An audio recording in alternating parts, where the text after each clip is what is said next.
to Ukraine.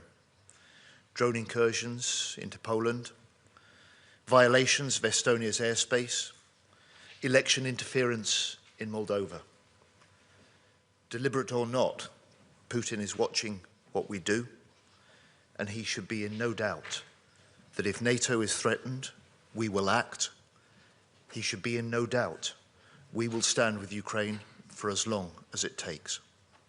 Thank you. Minister Shmyhal.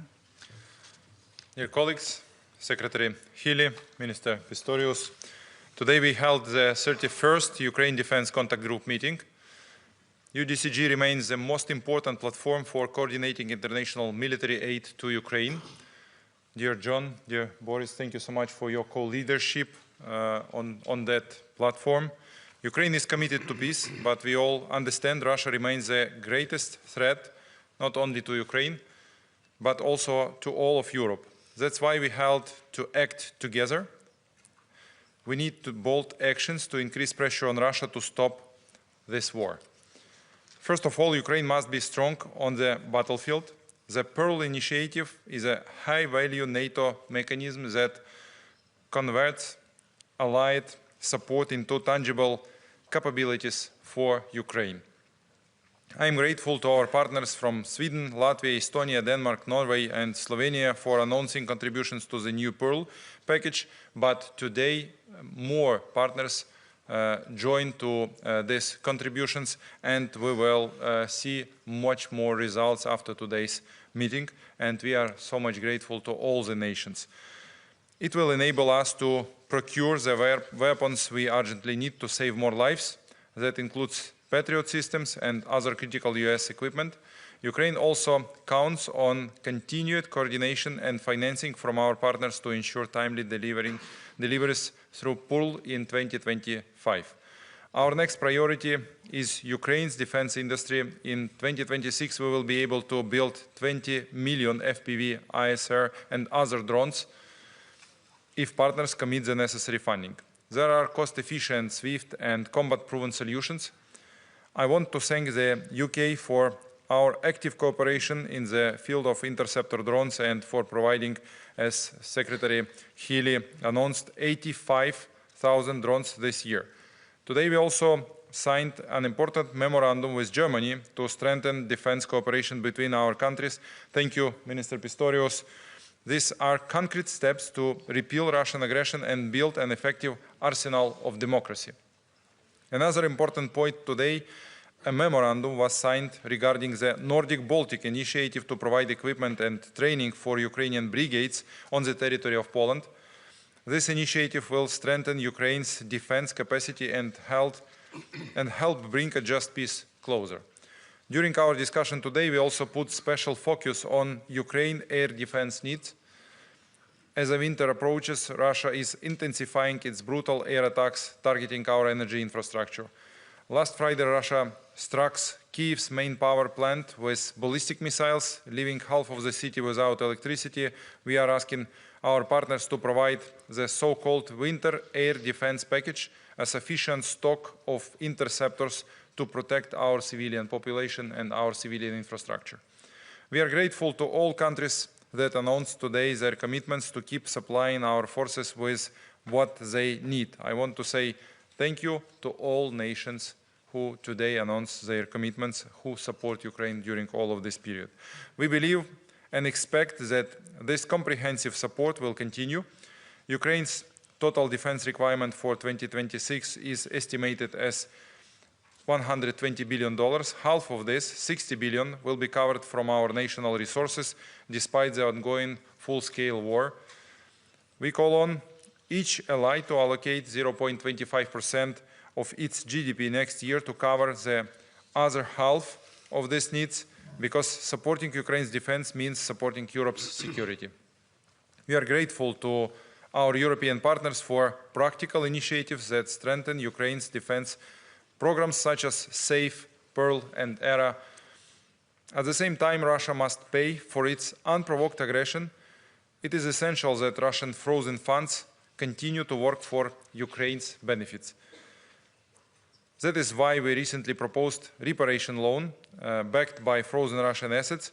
is so important to us. It provides a lawful and sustainable way to finance Ukraine's needs. Ladies and gentlemen, dear friends, colleagues, let me once again express my gratitude to Secretary Healey and Minister Pistorius for organizing this UDCG meeting. Thank you. Thank you, partners, for stepping up your support. Peace in Ukraine must be just, lasting, and protected by international unity. Together, we are working to achieve it in shortest way. Thank you so much. Thank you for the statements. Now we have time for a couple of questions. Mr. Johnny Beale from BBC. Thank you. If I could ask Defence Secretary Healey, first of all, sorry, Jonathan Beale, BBC. If I could ask you, sir, first of all, I think the Secretary-General said that at the start of today's meeting, 6 NATO countries were going to join the Pearl Initiative, which is essentially Europe buying US military weapons to supply to Ukraine. That's grown to, I think, he said, 16 countries. But the UK isn't one of those countries. Now, Pete Hegseth, the US Defence Secretary, has described countries that aren't going to do that as freeloaders, or indicated they are freeloaders. So I just wanted to know, I'm not aware that the UK is part of that initiative. Are you going to be taking part in that initiative? I could ask Ukraine's Defence Minister, you've no doubt met with Pete Hegseth.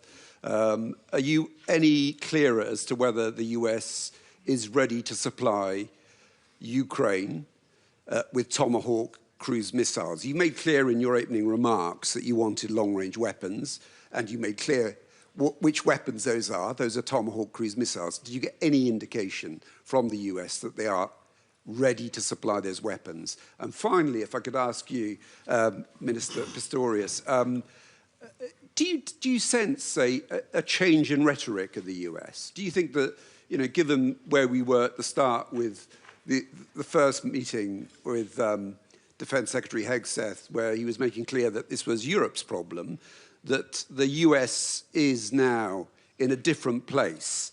And I think he said, Pete Hegseth, the US is ready to impose costs on Russia for its continued aggression. If we must take this step, the US stands ready to do our part that only the US can do. So do you think there has been a change? Thank you. Thank you. Shall I go first? Please, go ahead.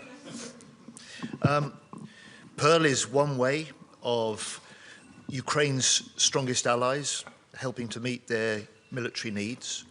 We in the UK are looking hard at the Pearl programme. We're looking hard at that with other European nations and nations beyond Europe. But we as a country are spending more on military aid to support Ukraine this year than ever before. We are meeting the requirements that Ukraine has said to us they need, and we, in many cases, are doing things that only the UK is doing and funding. So are you going to join the Pearl scheme then? We're looking at the potential for the Pearl scheme. We're looking hard at that as a new mechanism, and we're looking at that with other European allies and nations within the UDCG beyond Europe. But we are, this year, spending the highest level of British military support on aid for Ukraine at £4.5 billion.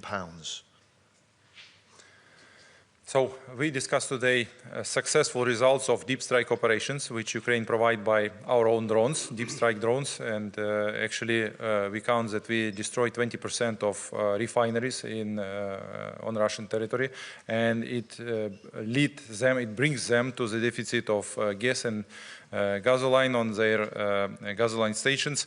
We may see the lines of cars there in Russia, and we will continue such operations. It's absolutely operations in the deep of territory of Russia, directed against of the refineries, against of the infrastructure, military infrastructure, which brings additional money and brings logistics to support war in Ukraine. So it's very, I would say, humanity operations, because we are very very precise in our operations and very carefully looks and plan these operations. But it's not enough to create pressure on Russia to stop this war, to bring Putin to the negotiation table. We need to do more. And it should be like a combination of sanctions, of deep strike attacks, of pressure on the front line. So deep strike attacks should be combined with deep strike weaponry, missiles of our partners. We discuss all types of deep strike missiles, but I think that concrete names and concrete data will announce presidents. So President of Ukraine and President of United States answering your question, or leaders of other countries if it will be other partners who will supply to Ukraine deep strike missiles for our operations to continue and increase pressure on Russia. Thank you. Thank you for your question. I think the baseline of the remarks of Pete Hegseth remains the same since the beginning in February, but still I heard, as you did, these last words of his sentence with very much interest and attention too.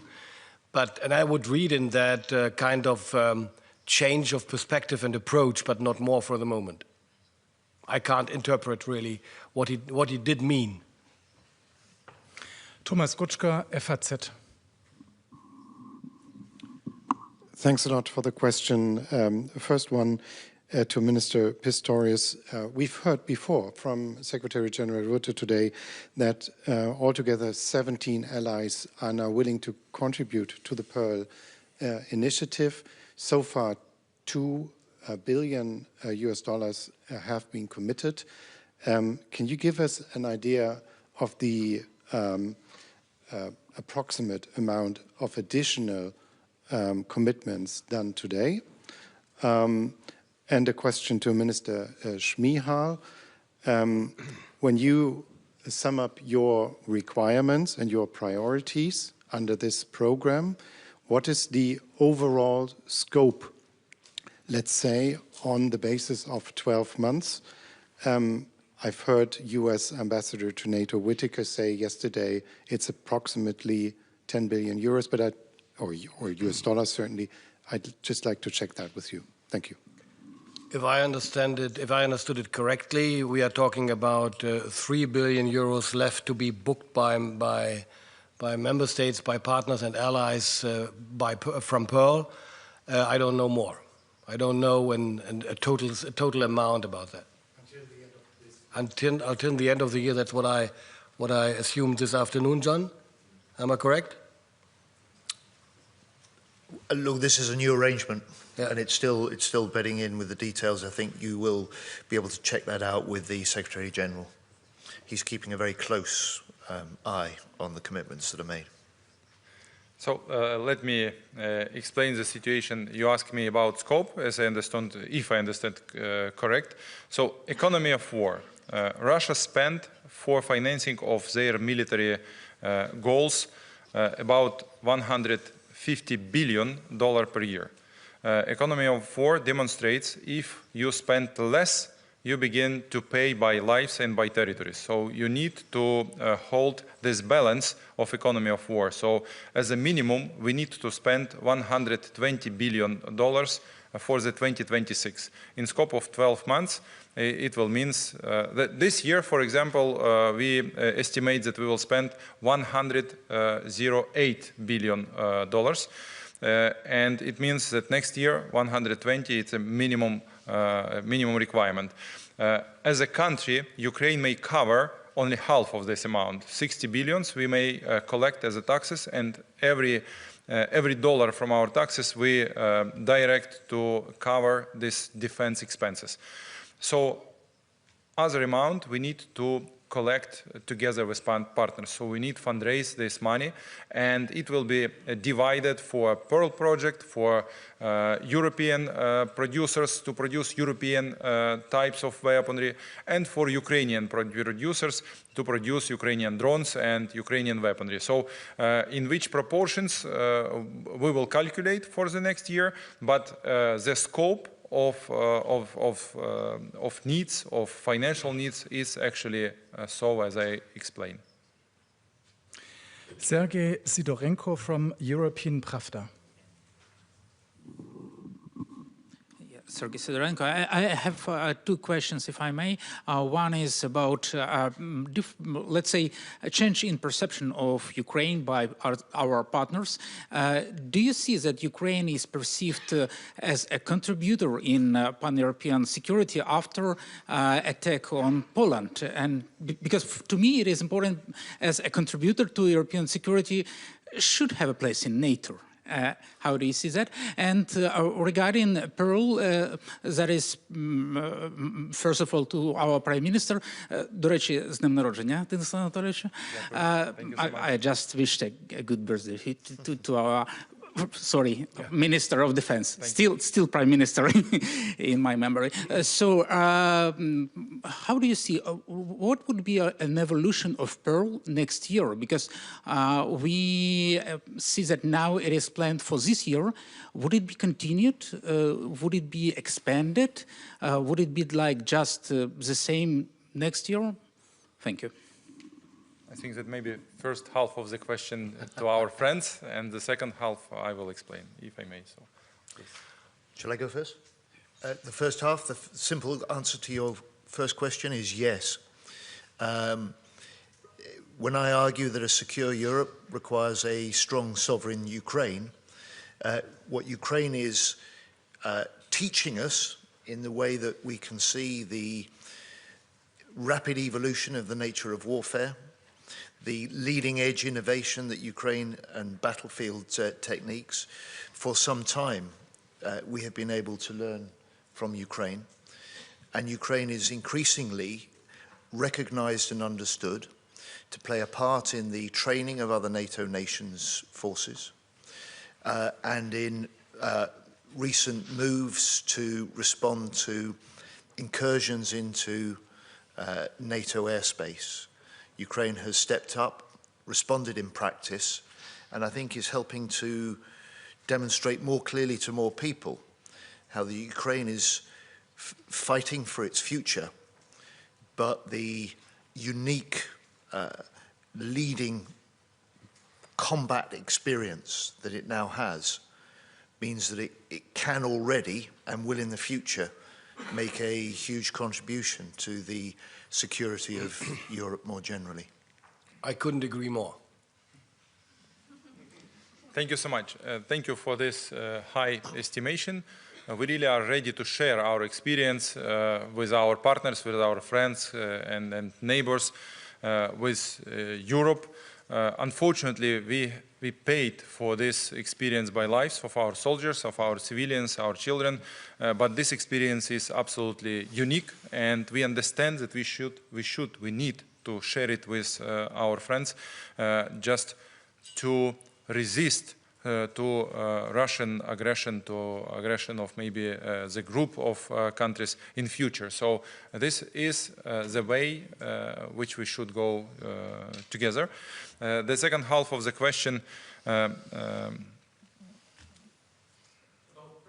about Pearl next year. The Pearl is a unique project initiated by NATO Secretary General, supported by our friends and partners. We are grateful for this. There is some kind of weaponry and munition which is produced just in the United States.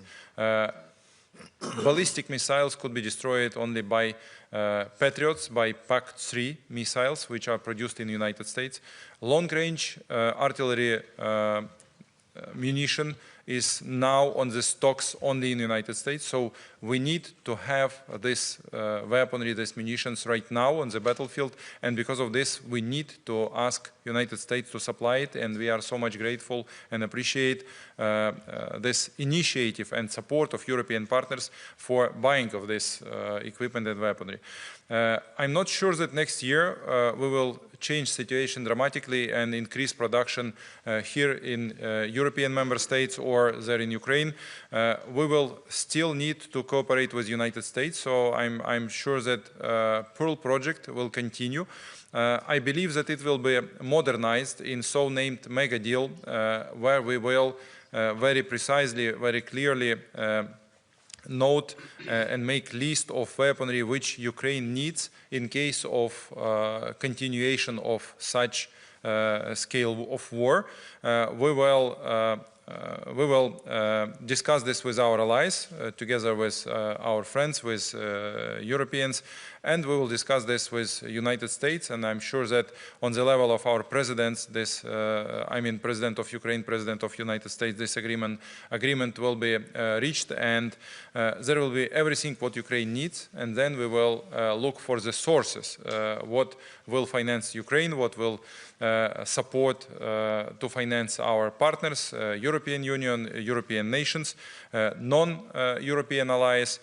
And then now we are discussing how maybe use frozen Russian assets. So we understand that there should be three ways. If we use frozen Russian assets, there should be amount which will be directed for the European allies, some part for Ukrainian producers, and some part for co-financing of PURL in continuation in mega deal version of the PURL next year. So I think that that's all what I can comment. I got a sign that time has run out, so we have only time for one last final question, and that goes to Dan Michaels from Wall Street Journal. Thank you. Dan Michaels, Wall Street Journal. Could each of you speak very briefly about the significance of the growing industrial production in Europe? For example, Secretary Healey, Britain is producing these octopus interceptors. How important is this also for Ukraine to get the additional production, but also the know-how for Western Europe? Thank you. I think both Ukraine and the UK, and the new agreement that Boris has signed today demonstrates that we see, first of all, a support for the Ukrainian industry as an important direct way of supporting the Ukrainian warfighting effort. But this is also a way that we can combine, in the case of Octopus, it's a way of combining the innovation from Ukraine, the combat experience directly from the battlefield, with the modern design and mass manufacturing techniques that we can bring to bear from Great Britain. And in that way, we can supply at high volume the weaponry that Ukraine needs. We can also gear Ukrainian industry and Ukrainian companies to be able to service the Western market at the point of peace. And so that this is a way that we forge a closer relationship, but we also put the foundations in for the future beyond the fight for the point of peace. No, I fully agree. It's about creating a win-win situation. I mean, producing jointly, mutually in Germany, in UK, together with Ukraine defense industry is something we all benefit from. It is about using the experiences and learning from the experience of the Ukrainian armed forces and the Ukrainian defense industry on the battlefield, and all what they do learn there, we can learn by them. So this is just about creating more security for Europe in the years to come. So this is about a real cooperation for the future. Thank you so much. And two initiatives, built in Ukraine and built with Ukraine, which President of Ukraine initiated. So actually it means that in first case, built in Ukraine, means that you may immediately test everything on the testing fields, on the ground. Unfortunately, we have a war, and you may implement immediately all the innovations from the ground. This is one benefit from this approach. And built with Ukraine, it means that conditions are absolutely more secure in our partner states. We may produce all needed volumes. It differentiates the risks that Russians will destroy something on the Ukrainian territory, production facilities, I mean. And it means that we together will implement innovations with which partners has. As Secretary Healey explained, we may modernize our interceptor drones with new technologies and also increase the capacity of this type of interceptors and weaponry. For example, there are different directions where we may cooperate.